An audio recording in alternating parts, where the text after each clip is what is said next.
So this is Chris Emmanuel of MMA UK, and I am joined today by Aaron Laleye.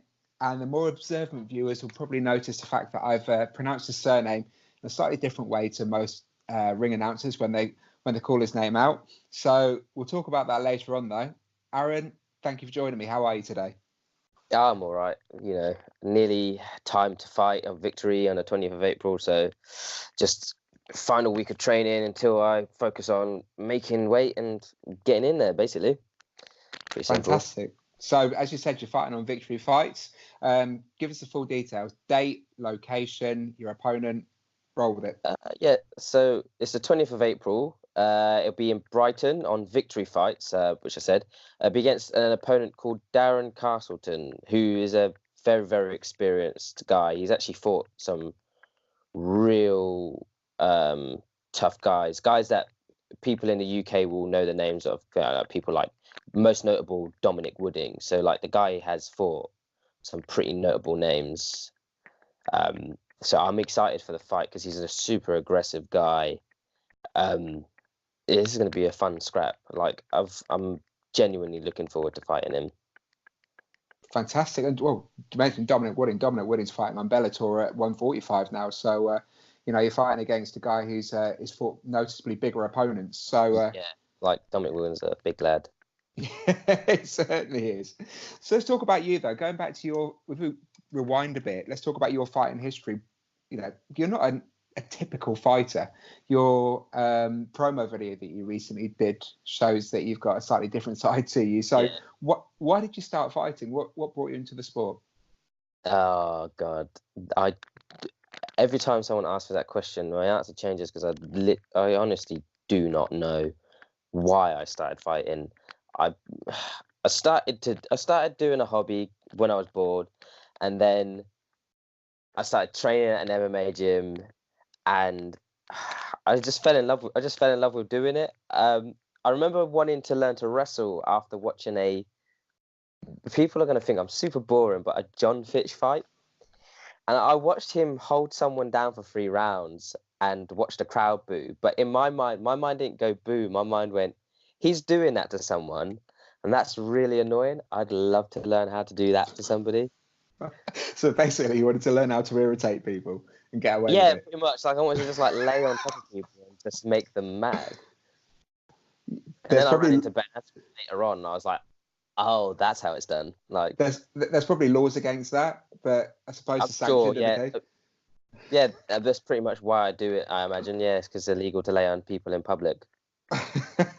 So, okay, how long ago was that? When was it you started? I picked up the hobby of judo very briefly. So anyone out there watching is saying, "Oh, judo?" No, I'm not like a judo star or anything. I just picked up judo when I was 19, just out of boredom, because I was unemployed, and I've thought to myself, if I'm not working, I need to be active. So I started judo, and then about a year into judo, I wanted more, and then that's when I came across that John Fitch fight. So 7 years coming up when my birthday turns up on June. So June 7th, if anyone wants to buy me a present. It's not really an important birthday though if you're turning 26. 27. I don't know. Still a birthday. Still like presents. I'm pretty handsome. Buy me stuff. And what would you like to be bought if we're going to go down that route? Give us some ideas if we're going to have to buy you presents. A Nintendo Switch would be nice. The new Pokemon game's coming out in October. I'd like to play that. So Switches are expensive. Or maybe money. Maybe if you win your fight, you can use your fight purse to buy yourself one. Possibly, but free stuff is better than stuff I had to pay for. That's true.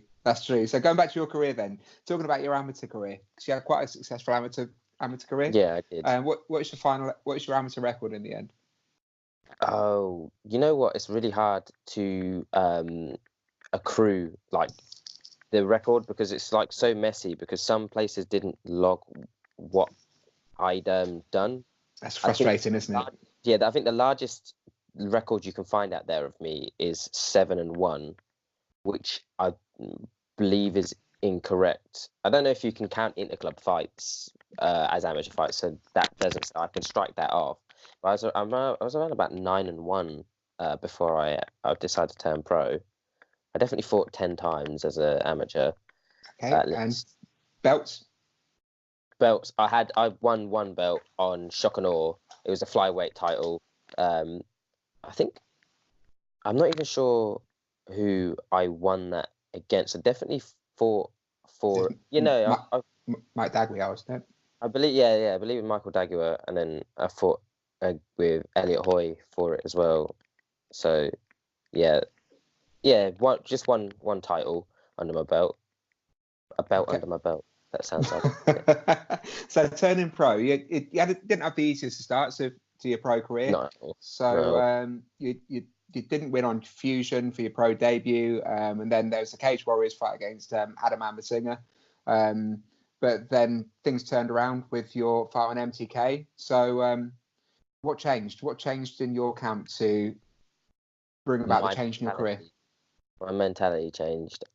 Those first two fights, especially the first one, because I was winning that, but even the second one, when I went into the fight, I wasn't thinking at any point about winning. I was just thinking about not losing, which is crazy when you think about I'm supposed to be fighting somebody, and the idea of a fight is we throw our limbs at each other till one of us can't do it back. That's not what my mentality was. My mentality wasn't to go in there and win. My mentality was to go in there and not lose, which literally does not make sense considering I'm training for a fight. Why am I training to just not lose? I had to sort that sort of thing out of my head. So in my most recent fight, I was fighting to win. I was fighting to beat my opponent. That's what I was trying to do. And it's crazy because my entire amateur career, I wasn't fighting to win. I was literally just fighting to not lose. Every fight, I was like, I hope I don't lose this round. Every round, like it'd be after it got out the first one, I was like, I'd be like, whoa. Second round coming up, I'd be like, oh man, am I going to lose this round? I hope I don't lose this round. And I was just fighting not to lose. And if you watch my fights back, you can see that. I can see that as well. Like I'm fighting not to lose. So you fought against Gary Taylor in the last fight, and as you said, it was a dominant victory. Stepping out from there, now obviously you're going into this fight against a seasoned veteran in fun size Darren Castleton. Where do you see the fight going? How do you see yourself winning?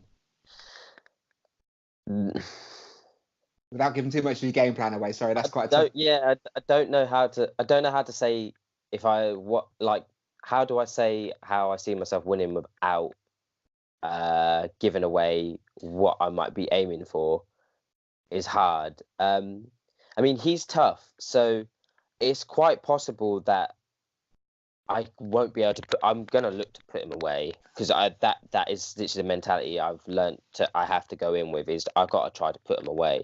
But he doesn't look like someone that will just go away. I'm gonna have to force him.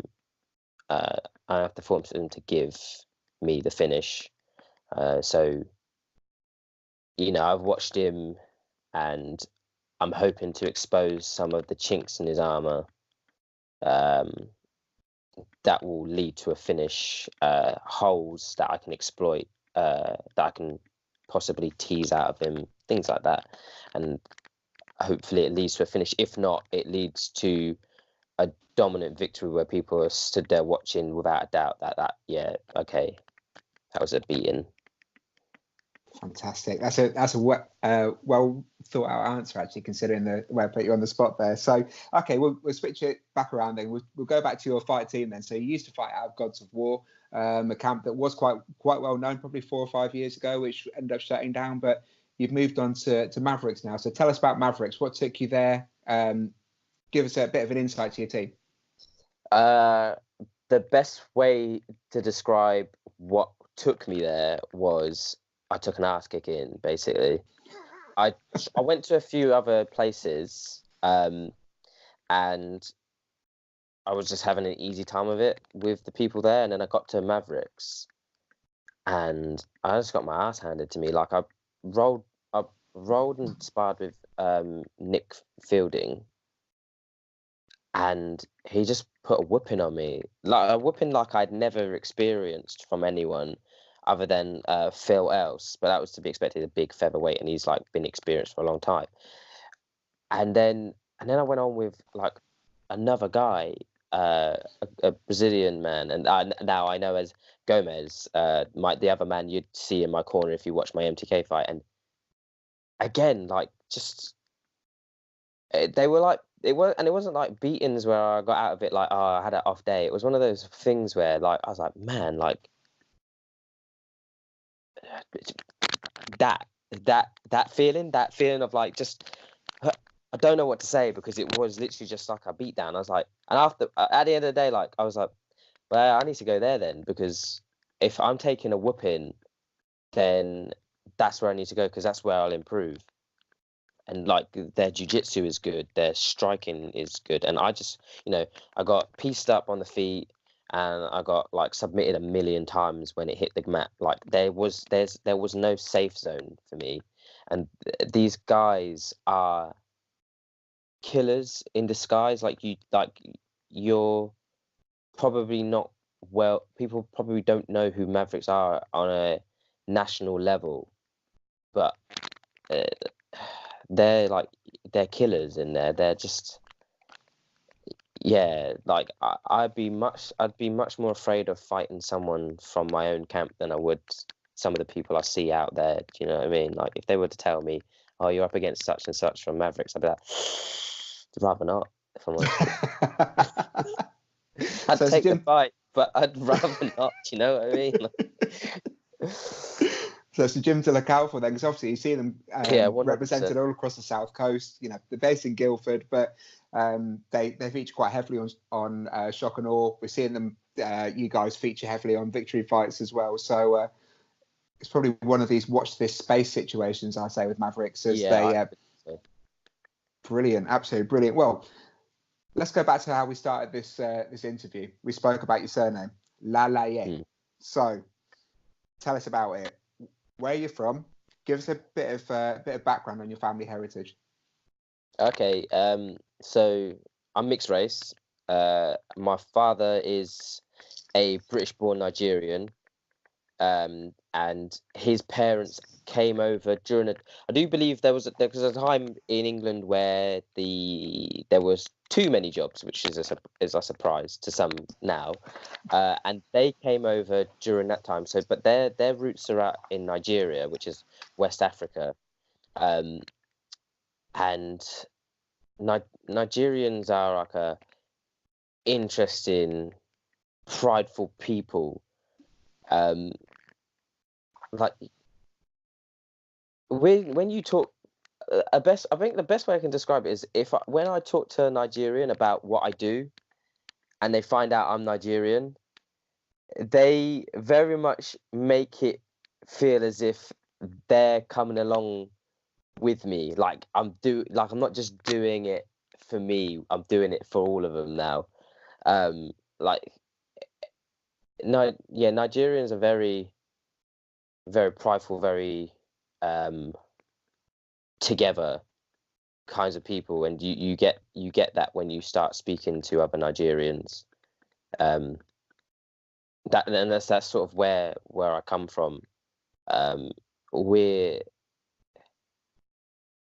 There's this thing about Nigerians. This is the one thing that I do believe I've inherited is this unbreakable sense of trudging through. Like, doesn't matter what's going on, it's sort of to push through endeavors. I feel like hardship is only temporary when you're the people. Hardship is just a temporary thing. They always seem to find the bright side of things eventually. They always.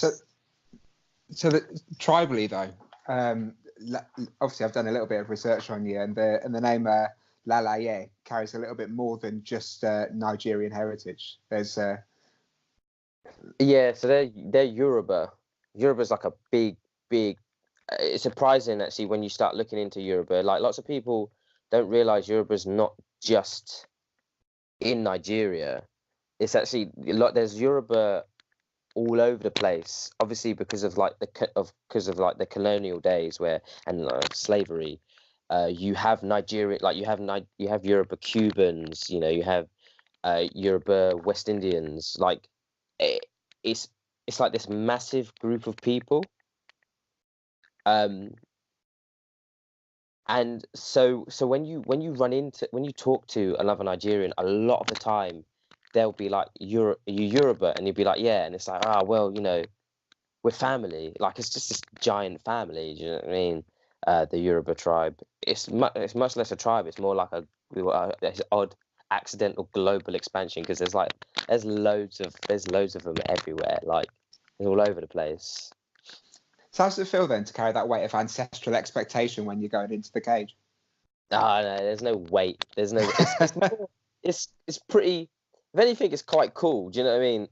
There's more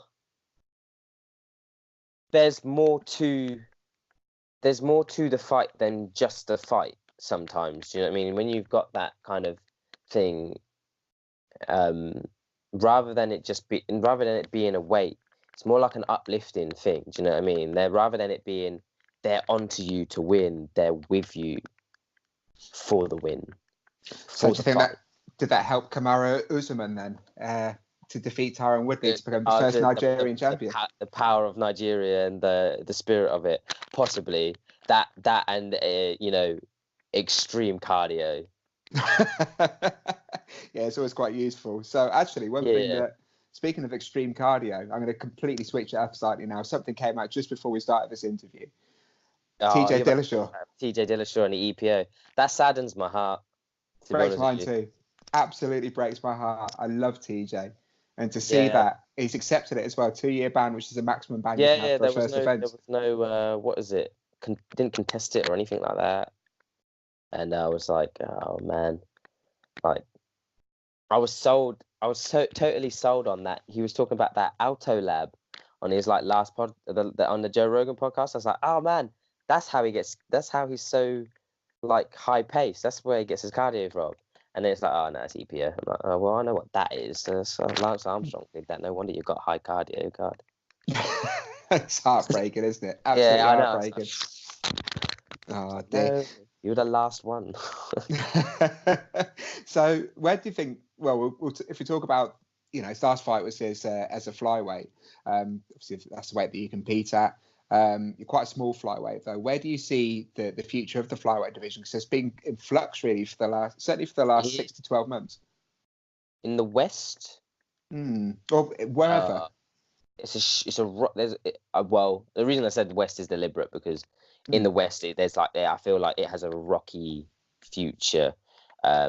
A lot of people aim for the UFC. So if there's no flyweight division in the UFC, because it's at the moment, it's really like, is it, isn't it? Do you know what I mean? Like, so if there's no flyweight division in the UFC, I think you'll see a lot of people moving up weight because there are some strangely big flyweights out there. I just want to say some of you guys need to stop it because I'll look at you. I'm like, oh, you are a big lump. You are definitely not a flyweight. And but I think like some of these guys, you'll see start moving up. I mean, you've seen it in the UFC. Some guys have already moved up in weight. Sergio Pettis tried going up. Ray Borg, Sergio Pettis. Well, even in UK MMA, he had Nathan Grayson win the flyweight Cage Warriors title, and he stepped up and he fought on Bellator 135. Bellator, yes, of course, yeah, he's fought in it. And he didn't look outsized either. He was doing very. He looks quite big. He looks like he could fight. He looks like he could fight at featherweight. To be honest with you, he's a big guy. That's like when I looked at to bring it back to like Dominic Wooden. Like he's big. He's fighting at featherweight, which makes sense. When I saw him at flyweight, I was like, how, and how many of those cuts do you have left? Do you know what I mean? Before it's like that's too much. He's only a young guy as well. He's only 22, 23. So he's still developing physically. So Yeah. So going back to you though, where do you see your career going? Because obviously the fight on victory is the next step on your career, but where do you see yourself if you're not looking west? Are you looking east? What are you planning to do? What excites me is the idea of fighting out in Asia, fighting out in one. Like those fights are like there's like this excitement to it, and the atmosphere out there. It doesn't seem like the atmosphere in the West. In the West, it's like kill him, whereas in the East, it just seems like they really just appreciate fighting as what it is, which is a fight. Do you know what I mean? Like all aspects of the fight are appreciated. Like people clap when you pass guard in one. And like you said, I'm a small flyweight, so I mean I wouldn't mind seeing if I could make strawweight. Fight down there with the tiny men. I am one, so it would make sense. But one excites me. See, when I started fighting, it wasn't ever. I never told anyone, "Oh, I want to get to the UFC," because I wasn't really thinking about that. I just wanted to get as good as I could get, and now I'm at this point where I know that I do want where I want to go, and I do want to go to one. That's where I want to go. Like it just plus Demetrius is there. Did you see his last fight? Yeah, man. I feel like he's the guy I'm chasing. If there's anyone I'm chasing, it's him. And if he's at one, I'd want to go there and fight him. How do you think he performed?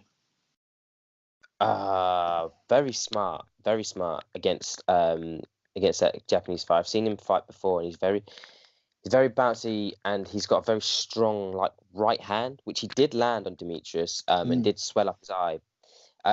What I found interesting was Demetrius's thing is he takes people down, gets side control, and then he gets what he calls the mousetrap, but everybody else in jiu-jitsu would call a mounted crucifix, which is the leg over the arm.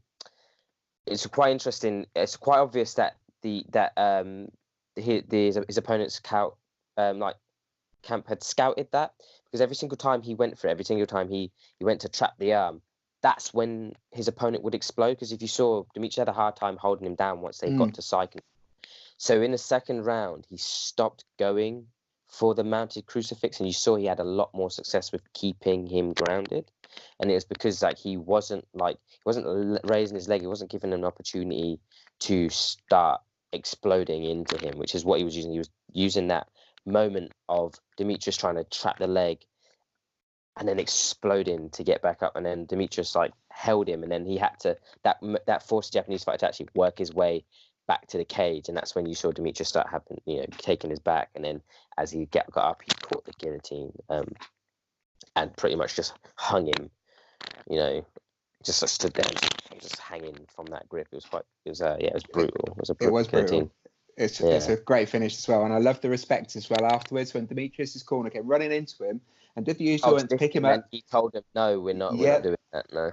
Yeah, very smart move. So, would you say that Demetrius would be if you had a dream fight, anyone past, present, would he be your dream fight? Him, yeah. And how would you beat him? Hadouken. I haven't mastered it yet, but by the time we fight, I would have mastered it, and there was no way he'd be avoiding my Hadouken. Okay. Is that a Ken one or a Ryu one? It doesn't matter. I just throw the Hadouken. The Hadouken is just a decoy. I'm behind the Hadouken, so as he sidesteps, I hit him with a KO head kick. Nice. The Hadouken is just a setup. See, cerebral fighter you are. That's what I like about you. Sort of giving a plan now. So I have to change it up. Have to change it up. I'm sure that Demetrius will be ready for that anyway. So it always seems to be a step ahead of opponents at the moment. But okay, fantastic. So time is ticking along here, and I think that we're going to be coming to the end of the interview. So I want to make sure that you have your opportunity to make sure that everyone knows where you're fighting, when you're fighting, and most importantly, how to get tickets. So over to you. All right. So once again, I'm fighting on Victory Fights on the 20th of April. I will be fighting up in Brighton, if you want to get tickets to come see me fight, just contact me. Contact me, and I will sort you out with tickets. It's not that hard. You know, I would appreciate anybody that wants to buy a ticket, because it's always good to just hear people like cheering your name. Do you know what I mean? It sort of spurs you on. So I appreciate anyone that would like to buy a ticket. I was about to say buy me a drink. Buy me a drink. Come buy a ticket and come buy me a drink. Buy a drink afterwards.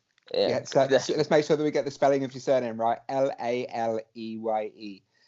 That's Aaron right. Laleye. And Laleye. And also I'm an AA Ron, just in case any of you out there don't know how Aaron's spelled. It's not spelled with us, that's Aaron. Give us your social media tags. So on Instagram, I'm Aaron.LMM. No, Aaron L MMA. There's no dot. Aaron L MMA. On Twitter, I'm just Aaron Laleye, my full name. And on Facebook, if you want to add me there, I might accept you. You don't know. I don't know. I need friends, so I probably will. It's Aaron Laleye again. So yeah, you can find me on all platforms of social media. Except Pinterest and Tumblr. I don't use those. Or Grindr. Yeah. Oh, maybe. No. I haven't. I want to make it very clear. I don't use Grindr. That'll get. Or Tinder. Or Tinder, because otherwise the girlfriend would be happy. Oh no, I don't use Tinder. No. I think she'd be more surprised if she found out I use Grindr. I think that's why we need to just throw that one out there now. Can't find me on Grindr. Don't protest too much, Aaron. I'll let you off that one. Yeah. Well, brilliant. Honestly, today's been lots of fun, as always, talking to you. Thank you very much. Now, thank you for coming on. I really look forward to watching you in your next fight. Look forward to watching you have your hand raised. It's a really tough opponent. It's certainly the next step in your progression. And yours is a career that people should definitely be paying attention to, because I believe that you're going places. So thank you again. This has been Chris Emmanuel of MMA UK with Aaron Laleye. Can I just say one more thing? If Grindr does want to sponsor me, though, I'll be open to that. Just say it. Grindr. If anyone from Grindr's watching, Aaron Laleye, you can find him across all social media, all social media aspects. Thank you for your time again, Aaron. Look forward. Thank you very much. Let's speak to you again after your next fight. Yeah, it's fantastic. Yeah, thank you very much, Chris. Brilliant. Thanks, Aaron. Speak to you soon. Thank you. Bye-bye. Soon. Bye.